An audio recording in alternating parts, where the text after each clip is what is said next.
के महीने में नवमी तिथि को माता जानकी का प्रागट्य हुआ है। पृथ्वी से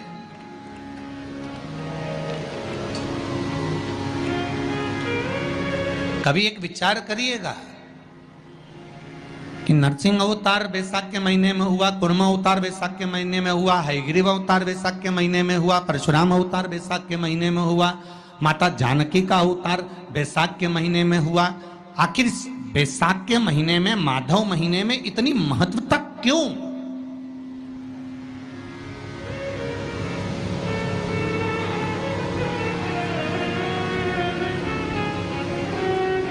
वैशाख के महीने में पड़ने वाली एकादशी, चतुर्थी, प्रदोष,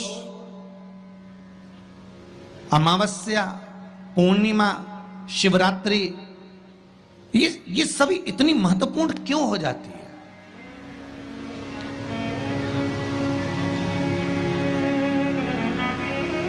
इसकी महत्वता इतनी प्रबल क्यों हो जाती है? किस लिए? क्योंकि वैशाख का जो महीना पड़ता है, सूर्य की संपूर्ण तपन, सूर्य देव अपने पूर्ण तेज के साथ में, पूर्ण तेज के साथ में मृत्यु लोक के निवासियों पर, चाहे जलचर हो, थलचर हो, वायुचर हो, चाहे जो जीव हैं, उस पर जब किरण फेंकते हैं तो संसार का जो मनुष्य है उस पर जब ताप पड़ता है तो ताप पड़ने के कारण उसके मुख से भगवान का नाम निकल ही जाता है, स्मरण नाम निकल ही जाता है। जब उसके मुख से भगवान का नाम निकलता है तो वो भगवान की शरणागति खुद ग्रहण कर लेता है स्वयं।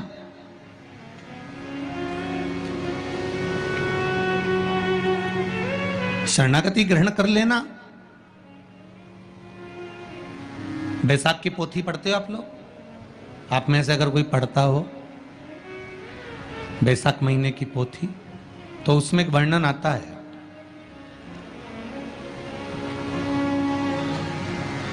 गीता प्रेस गोरखपुर के कल्याण अंक में भी आप ये पावन वैशाख चरित्र श्रवण कर सकते हैं। उसमें वैशाख महीने की पोथी में 10वें दिवस की कथा में 10वें अध्याय में एक व्याध और शंख मुनि का चरित्र आता है।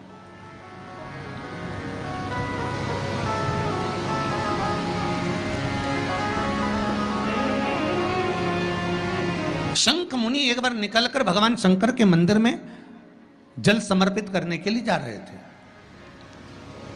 और शिव मंदिर की ओर जाते जाते जाते जाते जाते जाते बीच मार्ग में चलते चलते चलते चलते और वो शंख मुनि जब शिव के मंदिर में पहुंचे, शंकर भगवान के मंदिर में जाकर उन्हें दर्शन किया,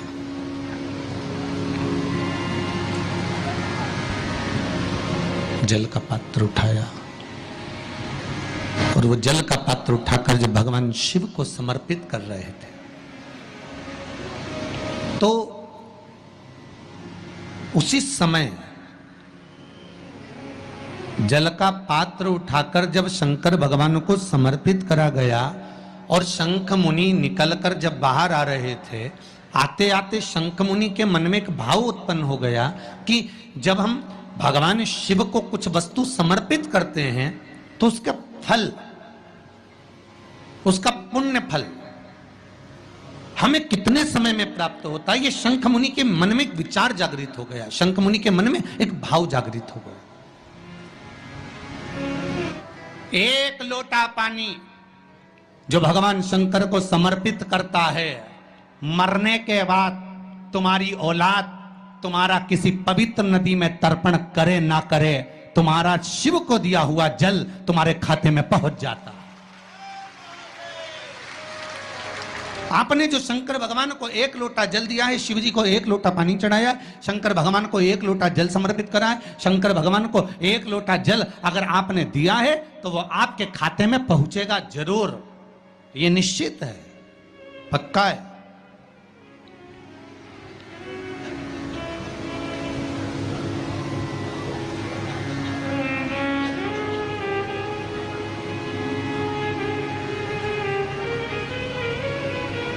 और शिव भक्ति के अनुसार, शंकर भगवान के अनुमोदन के अनुसार, पहले भी कथा में कहा, आज फिर कह रहे हैं, आप जब शंकर भगवान को एक लोटा जल समर्पित करते हो तो वो 33 कौटि देवताओं के हिस्से में चले जाता है, एक भाग पितरों के हिस्से में चले जाता है, एक भाग आहूतों के हिस्से में चले जाता है, एक भाग वाचुकों के हिस्से में चले जाता है। आपने जो भगवान को दिया वो धीरे धीरे धीरे धीरे धीरे धीरे धीरे बढ़ता चले जाता है, भगवान के धामों में पहुंचता चले जाता है।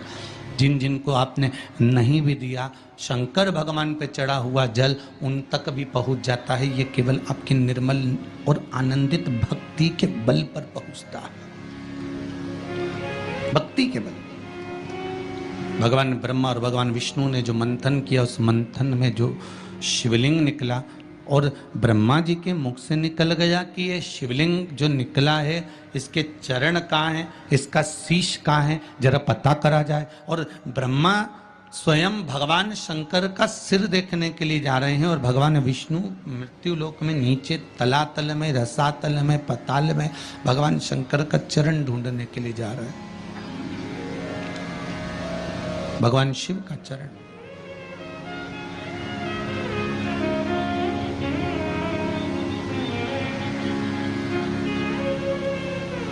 गए दोनों, वो ऊपर गए, ये नीचे गए देखने के लिए।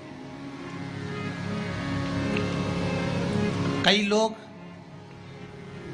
शिव महापुराण की कथा, स्मरण, भजन, कीर्तन सुनने के लिए नहीं जाते। मंदिर में कई लोग भगवान शंकर पर जल चढ़ाने नहीं जाते। कई लोग ये देखने के लिए जाते हैं कि कौन आया कौन नहीं आया, किसने सुना और किसने ना सुना, किसने धारण करा किसने ना करा।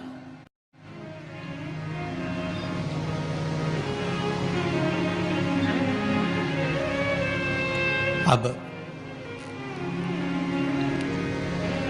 ब्रह्मदेव ऊपर गए, इतने ऊपर पहुंच गए, इतने ऊपर पहुंच गए, इतने ऊपर पहुंच गए कि उनके भीतर अभिमत्ता, अहंकार थोड़ा थोड़ा समाहित होने लगा और उन्होंने केतकी के पुष्प को तोड़ लिया और केतकी के पुष्प से कहा कि तुम नीचे चलो मेरे साथ में, भगवान विष्णु के सामने चलकर कह देना कि मुझे भगवान शंकर का शीश मिल गया। केतकी के फूल ने कहा कि यदि मैं झूठ बोलूंगा तो वो श्रेष्ठता कैसे रहेगी।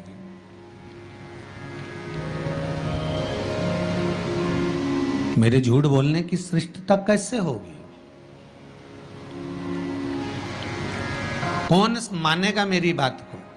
सामने से गौ माता निकल कर जा रही थी, गाय से कह दिया तुम चलकर कह दो कि तुम चलकर कहो